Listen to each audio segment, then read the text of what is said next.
ये जो हमारा जो प्रोग्राम है RCH, इसकी अगर हमें इसको सक्सेसफुली इम्प्लीमेंट करना है इसको, तो इस ये किस किस फैक्टर के ऊपर डिपेंड करेगा।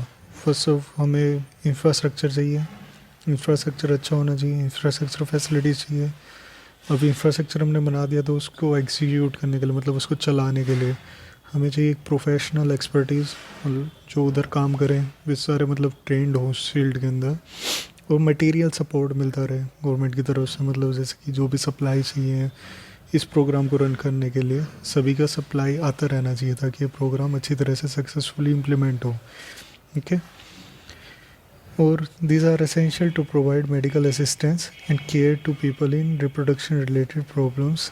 ओके, ये सारी चीज़ें ज़रूरी हैं अगर आपको ये मेडिकल असिस्टेंस या फिर लोगों को केयर प्रोवाइड करनी है रिप्रोडक्शन रिलेटेड प्रॉब्लम्स, जैसे कि pregnancy, delivery, sexually transmitted disease, abortions, contraceptions, menstrual problems, इन सभी के अंदर अगर आपको अगर लोगों को ये मेडिकल असिस्टेंस प्रोवाइड करनी है तो इस चीज़ के लिए नेसेसरी है।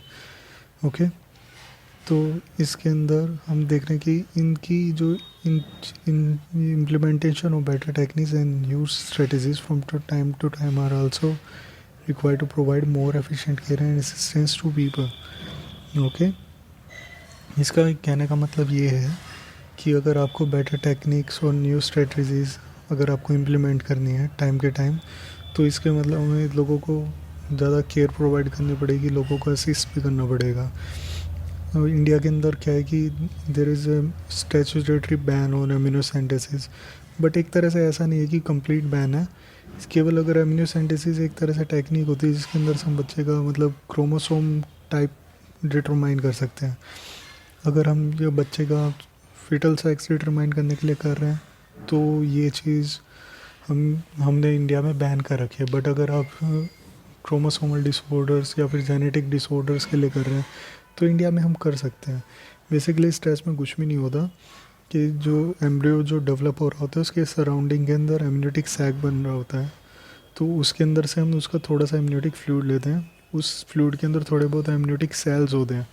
तो जैसे कि हमारे बॉडी के अंदर कोई भी सेल लेंगे उसके अंदर हमारी क्रोमोसोमल इन्फॉर्मेशन होती है, वैसे ही फीटस के फीटल सेल्स होते हैं एम्नियोटिक सेल्स के अंदर, उसके थ्रू हम डिटरमाइन कर सकते हैं ठीक, और कि उसका जेनेटिक मेकअप क्या है। बट अगर हम सेक्स डिटर्मिनेशन के लिए कर रहे हैं तो इंडिया के अंदर ये चीज़ बैन कर रखी है इन्होंने। एक चीज़ तरह से इसका एग्जांपल है। ठीक है, और कुछ एक जो डिजीज़ होती हैं वो फीमेल्स के अंदर होती हैं, टेंडेंसी ज़्यादा होती है, और कुछ एक डिजीज़ की टेंडेंसी मेल्स में होने की ज़्यादा होती है, जैसे कि एक्स लिंक्ड रिसेसिव डिजीज़ हैं, वो मेल्स के अंदर होने की ज़्यादा टेंडेंसी होती है, क्योंकि एक्स एंड वाई क्रोमोसोम के अंदर वाई क्रोमोसोम होता है मेल के अंदर और एक्स लिंक्ड रिसेसिव हो गया, तो उसके अंदर ये रहेगा कि मेल के अंदर श्योरिटी है, तो उस केस में हमें कराना पड़ेगा। ओके, बच्चों का मासिव चाइल्ड इम्यूनाइजेशन है, हर्ड इम्यूनिटी गेन होती है, ये थोड़े बहुत मेरिट साइंस प्रोग्राम के जो हमें इंटर रिलेट करने पड़ेंगे। ओके, गवर्नमेंट क्या करती है कि जो रिप्रोडक्शन रिलेटेड एरियाज़ हैं उसके अंदर जो भी रिसर्च हो रही है NGO प्रमोट भी करती है, नॉन गवर्नमेंट गवर्नमेंट ऑर्गेनाइजेशंस भी प्रमोट करती है इसको, गवर्नमेंट भी प्रमोट करती है, सब मिलजुल के एक तरह से इसको प्रमोट करते हैं। इंडिया ने एक तरह का न्यू कॉन्ट्रासेप्टिव बनाया, उसका नाम है सहेली, और ये डेवलप करा था central drug research institute in Lucknow in India. Okay, एक तरह से अचीवमेंट थी इंडिया की, क्योंकि एक तरह से मतलब नॉन हार्मोनल स्टेरॉयडल और कॉन्ट्रासेप्टिव था, ये हमारे साइंटिस्ट ने डेवलप किया था, तो ये सब प्राइड मोमेंट। ओके, और हमें क्या है कि सेक्सुअल रिलेटेड मैटर्स के लिए इसके अंदर बेटर अवेयरनेस प्रोवाइड करनी पड़ती है, और हमें मेडिकली असिस्टेड डिलीवरीज़ को ज़्यादा प्रमोट करना चाहिए। इन विलेज और रिमोट एरियाज़ हैं वहाँ पे इतनी ज़्यादा असिस्टेड डिलीवरीज़ कम हो पाती हैं, दाइस करा रही होती हैं एटलीस्ट, और कई बार तो घर के अंदर भी डिलीवरीज हो रही होती हैं, एटलीस्ट एक मेडिकल फैसिलिटी के अंदर तो होनी चाहिए डिलीवरी। इसका हमें इसके बारे में अवेयरनेस क्रिएट करनी चाहिए इस बारे में। और हाँ, एक बेटर पोस्ट नेटल केयर, मतलब बच्चा होने के बाद भी मदर को केयर की ज़रूरत होती है, वो हमें एक तरह से प्रोवाइड करनी होती है। इन सब चीज़ों को लेकर के इससे क्या होगा, इसका बेनिफिट ये होगा कि जो मैटरनल मोर्टेलिटी रेट है मतलब और इन्फेंट मोर्टेलिटी रेट है वो काफ़ी रिड्यूस हो जाएगा। मतलब अगर आप कई फीमेल्स बर्थ देते टाइम भी डेथ होने के चांसेस ज़्यादा होते हैं, और बच्चों के पैदा होने के बाद भी काफ़ी ज़्यादा चांसेस होते हैं मरने के। तो ये अगर ये हेल्थ फैसिलिटीज़ अगर हम उन्हें प्रोवाइड कर देंगे तो ये चीज़ें रिड्यूस हो जाएंगी, ठीक है। इसका बेनिफिट ये होगा। और हमें प्रमोट करना चाहिए कि ज़्यादातर जो कपल्स हों स्मॉल फैमिलीज़ रखें, मतलब ज़्यादा बच्चे ना करें। फॉर एग्ज़ाम्पल किसी के 4 बच्चे हों, 5 बच्चे हो, तो नहीं, मतलब इस चीज़ को प्रमोट नहीं करना चाहिए। इवन गवर्नमेंट तो आजकल एक बच्चे के ऊपर फोकस कर रही है, पहले 2 बच्चों के ऊपर था, हम 2 हमारे 2, आजकल तो हम 2 हमारे 1 का भी आ रहा है, ओके। और एक better detection and cure of STDs and overall increase medical facilities for all sex related problems all indicate improved reproductive health of the society, okay. इससे क्या होगा कि अगर पहले ही हमें पता लग गया कि सेक्सुअली ट्रांसमिटेड डिजीज़ है, तो क्या है कि हम उसको अर्ली डिटेक्शन करके जल्दी से उसकी मतलब ट्रीटमेंट स्टार्ट कर देंगे तो जल्दी ठीक हो जाएगा, ठीक है। तो इससे क्या होगा कि इंक्रीज़ कर जाएगी मेडिकल फैसिलिटीज़ हमारी, और ओवरऑल इसका रिज़ल्ट ये आएगा कि रिप्रोडक्टिव हेल्थ हमारी पूरी सोसाइटी की इंक्रीज़ हो जाएगी, ओके। ओके, अभी दूसरा जो सबसे बड़ी प्रॉब्लम इंडिया के सामने हुआ है पॉपुलेशन एक्सप्लोजन। काफ़ी ज़्यादा एक तरह से ब्लास्ट हो रही है, इंडिया की पॉपुलेशन एक्सपैंड हो रही है, और इसको कंट्रोल करने के लिए हम इंट्रोड्यूस करें बर्थ कंट्रोल, ओके।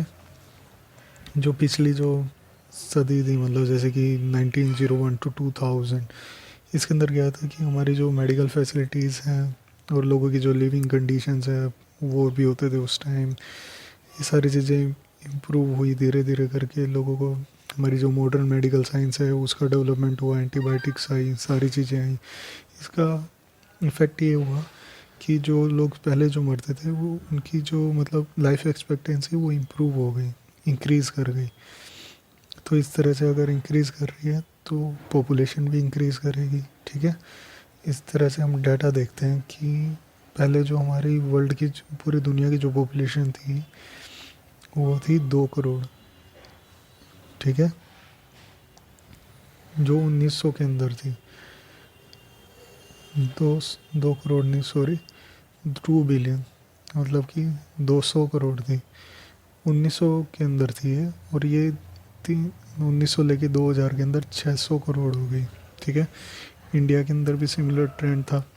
हमारी जो पॉपुलेशन थी पहले 350 करोड़ थी, अब वो बढ़ कर के 100 करोड़ हो गई मई 2000 के अंदर, ओके। इसका ये एक तरह से हम कह सकते हैं, अगर 600 करोड़ अगर पूरे दुनिया की पॉपुलेशन है और 100 करोड़ अगर इंडिया की है, तो हर 6 में से 1 इंडियन ही होगा, मतलब 6 आउट ऑफ 1, 1 आउट ऑफ 6, ठीक है, ओके। और इसका अंदर सबसे बड़ा कंट्रीब्यूटरी फैक्टर ये था कि हमने जो मैटरनल मोर्टेलिटी रेट है और इन्फेंट मोर्टेलिटी रेट है, इसके अंदर हमने काफ़ी रिड्यूस कर दिया। इसके अंदर काफ़ी रिडक्शन आया, इम्प्रूव्ड हेल्थ फैसिलिटीज़ हुई। तो और एक और रीज़न ये भी था कि अभी जो रिप्रोडक्टिव हेल्थ एज है उसके अंदर बंदे उसकी पॉपुलेशन ज़्यादा है। रिप्रोडक्टिव हेल्थ एज होती है 15 टू 45 ईयर्स, इसकी पॉपुलेशन ज़्यादा है, तो सिंपल सी बात है, रिप्रोड्यूस करेंगे तो पॉपुलेशन भी ज़्यादा होगी, ठीक है। हमने इसके लिए आरसीएच प्रोग्राम का पार्ट भी होता है पॉपुलेशन कंट्रोल, तो इसके थ्रू हमने पॉपुलेशन ग्रोथ रेट को हमने कंट्रोल करने की कोशिश करी, बट कितना ज़्यादा कोई फ़र्क नहीं पड़ा, it was only marginal, okay. At according to 2001 census report, हर सेंसस रिपोर्ट हर 10 साल के अंदर होती है, जैसे कि 2001 में हुई थी, 2011 में हुई, अब इस साल 2021 में भी होगी, ठीक है। हमने पॉपुलेशन ग्रोथ रेट कैलकुलेट करी 1.7%, दैट इज़ सिंपली कैलकुलेट कर लो कैसे भी, 17/1000 पर ईयर या फिर 170/10,000 पर ईयर, क्योंकि बंदों को काट के थोड़ी ना करेंगे 1.7% पर 100 पर ईयर, ऐसे नहीं, एक बंदा पूरा होल होता है, तो 17/1000 पर ईयर है, ठीक है। ये मतलब जैसे कि हम कैलकुलेट करेंगे कि मतलब ये कैलकुलेशन ऐसे कि 33 साल के अंदर ये डबल हो जाएगी, मतलब अगर इंडिया की 100 है तो ये 200 हो जाएगी। एक तरह से अगर आप मैथमेटिक्स का याद करोगे तो पॉपुलेशन अरिथमेटिकली प्रोग्रेस नहीं करती, ज्योमेट्रिकली प्रोग्रेस करती है, मतलब 2 × 2 4, फिर 4 × 2 8, ऐसे प्रोग्रेस कर दी हमारी। तो क्या होता है कि ये एक तरह से मतलब अच्छी चीज़ नहीं है। Such an alarming growth rate could lead to an absolute scarcity of in the basic requirements. अगर ये ज़्यादा अगर इस तरह से पॉपुलेशन बूम होती रही तो क्या है कि लोगों को बेसिक जो रिक्वायरमेंट्स होती है, रोटी कपड़ा मकान, फूड शेल्टर एंड क्लोथिंग, इसकी स्कार्सिटी हो जाएगी, लोगों को मिल नहीं पाएंगे ये। एक तरह से मतलब काफ़ी महंगा हो जाएगा ये, काफ़ी प्रॉब्लम वाली बात हो जाएगी। चाहे आप कितना ही इम्प्रूव कर लो, चाहे आप कितनी सिग्निफिकेंट प्रोग्रेस कर लो इन एरिया के अंदर, देयर विल बी, क्योंकि हमारे जो रिसोर्सेज है वो अरिथमेटिकली प्रोग्रेस करते हैं, पॉपुलेशन जोग्रामेटिकली प्रोग्रेस करती है। फूड जैसे कि 1 का 2 होगा, 2 का 3 होगा, 3 का 4 होगा, बट पॉपुलेशन 1 से 2 होगी, 2 से 4 होगी, 4 से 8 होगी, ठीक है। तो हम चाहे कितना इम्प्रूव कर ले, स्कार्सिटी हो जाएगी। तो इस तरह से गवर्नमेंट को फोर्स हो, government therefore the government was force to take up serious measures to check this population growth rate, क्योंकि गवर्नमेंट लोगों से ही बनी हुई है, लोगों के वेलफेयर के लिए ही काम करना पड़ेगा। तो इसलिए गवर्नमेंट को सीरियस मेजर्स चेक करने पड़े इसको पॉपुलेशन ग्रोथ रेट को कंट्रोल करने के लिए।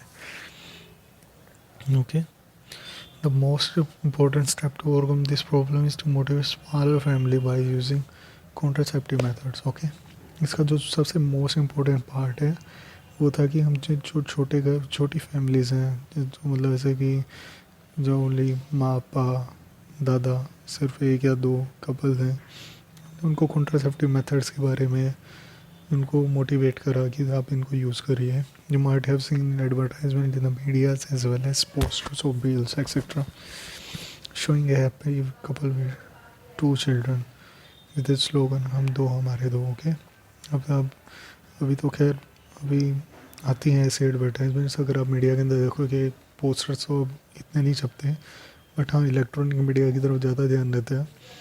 तो उसमें हम देखेंगे कि लोग, एक कपल होता है, एक हैप्पी कपल होता है, वो कह रहा होता है कि हम दो हमारे दो। गवर्नमेंट का यही फोकस है। ओके, और जो मोस्टली ज़्यादातर ये जो कपल्स होते हैं, जो जवान होते हैं, यंग एज के होते हैं, और जो अर्बन और वर्किंग एरियाज़ के अंदर होता है, उन्होंने तो बल्कि हम दो हमारा एक कर रखा है, क्योंकि उधर की तरफ अर्बन जो होता है उसके अंदर उनको पता है कि मतलब ये ज़्यादा सही रहेगा, एक बच्चे को भी ज़्यादा अच्छी तरह प्रोवाइड कर पाएंगे सारी चीज़ें। जितने ज़्यादा बच्चे होते जाएंगे उनकी इनकम इतनी ज़्यादा नहीं होती, और बच्चों को लिखाना पढ़ाना मुश्किल हो जाता है ऐसे, ठीक है। तो और इवन अभी ये था कि statutory raising of marriageable age of the female to 18 years and that of males to 21 years. अभी तो फीमेल्स की इंडिया में 18 ईयर्स है और मेल्स की 21 ईयर्स है जो मैरिजेबल एज है। इससे फ़ायदा ये हुआ कि जो मतलब अगर 15 और 16 साल के अंदर बच्चे जो पहले जो शादी कर लेते थे, ये रिप्रोड्यूस भी करेंगे तो उनके ज़्यादा बच्चे होंगे। अगर आप एज रेज कर देंगे, मैच्योरिटी आएगी, वे समझ भी पाएंगे इसको कि कितने बच्चे करने चाहिए, ठीक है। और अभी तो इवन सरकार ये सोच रही कि फ़ीमेल्स की 21 ईयर्स कर दी जाए, तो इसका काफ़ी इफ़ेक्ट होगा इस चीज़ के ऊपर, और ये एक अच्छी चीज़ भी है। और there are many incentives given to couple with small families are to the other measures taken to tackle this problem. जैसे कि जो गवर्नमेंट जॉब्स हैं उसके अंदर काफ़ी इंसेंटिव्स दिए जाते हैं, जो छोटे कपल्स होते हैं जिनके मतलब 2 बच्चे होते हैं उनको देते हैं। फॉर एग्ज़ाम्पल सम गवर्नमेंट ने शायद से, I am not sure about this, शायद से अगर आपके 2 से ज़्यादा बच्चे तो गवर्नमेंट जॉब के लिए अप्लाई नहीं कर सकते। ये एक तरह से इंसेंटिव्स हैं। और या फिर जिनके 2 बच्चे हैं, जिनकी फैमिली 2 फीमेल्स हैं, मतलब 2 छोटे जो बच्चे हुए हैं उनके गर्ल्स हैं, उनको गवर्नमेंट कुछ रुपए भी देती है। मुझे उस स्कीम का नाम याद नहीं है, आप बता देना मुझे कमेंट्स के अंदर, ठीक है। अब हम थोड़े बहुत टाइम बाद अभी जैसे कि let us describe some of the most commonly used contraceptive methods which help prevent unwanted pregnancies. Okay, ये एक मतलब लोग कह देते हैं बच्चा भगवान की देन है, बट आजकल प्लान्ड प्रेगनेंसीज ज़्यादा होने लग रही हैं और ये होनी भी चाहिए. हमें एक तरह से फ्रीडम मिल गई है कि हम बच्चे कब करना चाहते कब नहीं करना चाहते. That's the best thing. और अभी हम आगे चल के डिस्कस करेंगे कि कौन कौन से कॉन्ट्रासेप्टिव मेथड है जो हम यूज़ कर सकते हैं जो अनवांटेड प्रेगनेंसीज हैं उनको अबॉर्ट करने के लिए. ठीक है, अब जो आइडियल कॉन्ट्रासेप्टिव्स हैं उसके फ़ीचर्स क्या क्या होने चाहिए. It should B user friendly. जो इसको यूज़ कर रहे हैं उनके लिए काफ़ी इजी होना चाहिए, समझ में आना चाहिए, काफ़ी कॉम्प्लिकेटेड नहीं होना चाहिए. It should B easily available. कोई रिस्ट्रिक्शन नहीं होनी चाहिए, इजीली अवेलेबल होना चाहिए, लोग जाएं उसके पास इजी एक्सेस होना चाहिए, सब जगह मिलना चाहिए. It should B effective. ये नहीं होना चाहिए कि 10% इफ़ेक्ट आ रहा है. It should B effective. अगर कोई यूज़ कर रहा है तो इफ़ेक्ट होना भी चाहिए, मतलब जैसे कि बच्चे नहीं होने चाहिए इसके यूज़ करने के बाद. और इट शुड बी रिवर्सिबल. अगर कोई हमारा एम ये नहीं है कि कपल्स को बिल्कुल स्टरलाइज करना है ऐसे. It should be reversible. वे जब बच्चा चाहे करना चाहे तो होना चाहिए, उनके रिवर्सिबल होने चाहिए और विद न्यू और less side effects. This is the most major reason लोग कॉन्ट्रासेप्टिव यूज़ करने के लिए साइड इफ़ेक्ट्स के बारे में, साइड इफ़ेक्ट्स से ज़्यादा डरते हैं. तो it should B minimum list. Okay, और एक और बात होती है कि कई लोग कहते हैं कि मतलब इसके अंदर क्या होता है कि सेक्सुअल ड्राइव जो होती है, डिज़ायर होती है, sexual act of the user, इसके साथ कोई इंटरफेयर नहीं होना चाहिए because it's a pleasurable thing. और इसके साथ अगर कोई कॉन्ट्रासेप्टिव मेथड अगर इंटरफेयर करेगा तो it will not be popular. Okay, wide range of contraceptive methods are presently available which could be broadly grouped into the following categories. अब हमने इनका कैटेगराइजेशन कर दिया जितने भी सारे जो हमारे साथ हमारे पास जो कॉन्ट्रासेप्टिव अवेलेबल हैं. और बेसिकली इनके अंदर मतलब जैसे कि हम नेचुरल और ट्रेडिशनल मेथड्स होते हैं, बैरियर मेथड्स होते हैं, इंट्रायूटेरिन डिवाइसेस होते हैं, ओरल कॉन्ट्रासेप्टिव्स हैं, इंजेक्टेबल्स हैं, इम्प्लांट्स हैं, सर्जिकल मेथड्स हैं. तो एक एक करके डिस्कस करते हैं कि हम सारे के सारे इनमें से क्या क्या हैं. ठीक है, और जो फर्स्ट ऑफ ऑल डिस्कस करते हैं कि नेचुरल मेथड्स. अब इसके अंदर ये होता है कि नेचुरल मेथड है क्या, मतलब इसके अंदर हम कोई मतलब जैसे कि मैन मेड थिंग हम यूज़ नहीं कर रहे, जैसे कि कॉन्डोम्स एंड ऑल, सब कुछ नेचुरली काम कर रहे हैं. तो ये फिर हम सोचते हैं काम कैसे करेगा. ओके, तो इसका बेसिक एम ये है कि जो ओवम है और स्पर्म्स है इनकी मीटिंग हमें रोकना है, अवॉइड करना है.